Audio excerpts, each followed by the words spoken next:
está lá em Isaías 40, 28.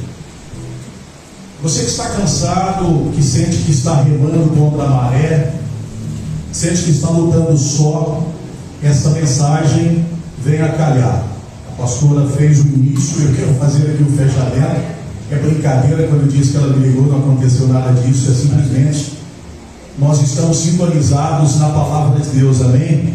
E o Espírito Santo, ele está falando exatamente o que ele quer que a igreja capte em termos de informações. Isaías 40, 28 diz assim: será que você não sabe? Nunca ouviu falar? O Senhor é Deus eterno, o Criador de toda a terra. Então, Ele não se cansa, nem fica exausto. Sua sabedoria é insondável. Ele fortalece ao cansaço e dá grande vigor ao que está sem forças. Até os jovens se cansam e ficam exaustos, e os moços tropeçam e caem. Mas aqueles que esperam no Senhor renovam as suas forças, voam bem alto como águias, correm e não ficam exaustos, andam e não se cansam. Amém? Como eu disse, o tema é um só. A pastora abriu agora há pouco em Salmo 120, 121, e aqui em Isaías 40, 28, ele nos mostra alguns caminhos que eu vou discorrer nessa breve oportunidade que tenho aqui. Davi, antes de ser rei, conta a palavra de Deus que ele fugiu, morou em cavernas, se escondeu por muitos anos, fugindo do rei Saul. Salmo 142, 3, ele mostra para a gente que estava exausto e chegou a conversar com Deus, que estava cansado daquela vida e não queria mais aquela vida. Traz a mensagem única para nós. Temos que clamar a Deus. A própria palavra de Deus diz: vinde a mim todos os que estáis cansados, fracos e oprimidos, e eu vos aliviarei. Um detalhe interessante: quando a gente chega à exaustão, mostra que nós não temos mais força, mas é bem ali, na exaustão, em que a gente tem a humildade e sabe que a gente não consegue fazer pelos nossos braços, e que sim, a palavra é de Deus. Aleluia. A partir do momento em que Davi entregou, conversou com Jesus, conversou com Deus, que estava cansado daquela situação, estava exausto e não conseguia mais caminhar sozinho, o que aconteceu? Deus o honrou, e Davi, segundo o homem segundo o coração de Cristo, foi ungido através de Samuel, capacitando-o pelo Espírito Santo.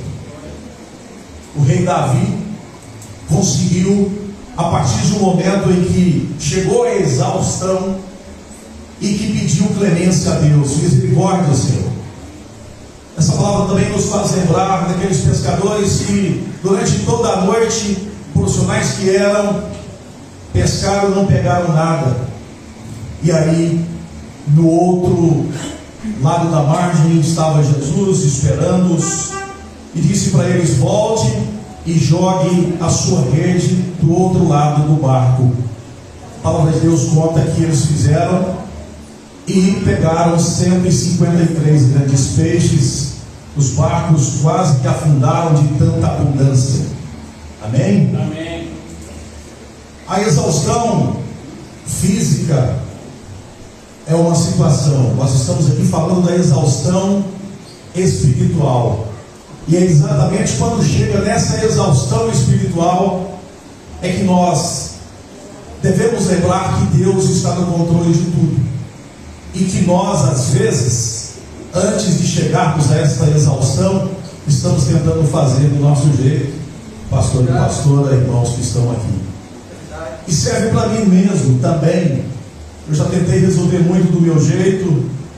Pastor Secai já conhece um pouco a minha história, quase toda ela, e a testemunha disso, em que eu já tentei fazer tudo, ou muita coisa, do meu jeito e dei tons por nada. Mas eu chegava na exaustão, pastor, e buscava ainda aquele gásinho: não, mas eu vou dar conta, eu vou fazer do meu jeito. Mas a palavra que foi dita aqui, que está sendo dita aqui hoje, mostra que quando a gente chega na exaustão, é exatamente onde Deus fala: deixa comigo, porque a última palavra é minha. Glória a E não é Deus. sua. Aleluia! Lá em Mateus 11, 28, fala exatamente desta palavra de que: vinde a mim todos os que estáis cansados, fracos e oprimidos, e eu vos aliviarei. Então, que busquemos em Deus, na sua palavra, o nosso alívio. Vamos entregar o nosso fardo. As coisas não estão boas para a gente tentar resolver tudo do nosso jeito. Então entreguemos a Ele, que Ele com certeza vai mostrar o caminho certo para nós. Outra reflexão é que quando Jesus Cristo chegou na casa de Jairo, encontrou lá Marta e Maria. E aí Marta tentando fazer tudo na casa para agradar Jesus Cristo, e Maria pegou e sentou do lado dele.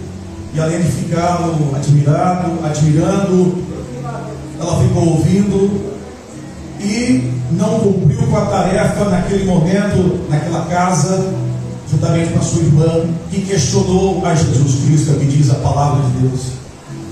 Senhor Jesus, eu estou aqui fazendo tudo e minha irmã está aí, não está fazendo nada, eu já estou cansada.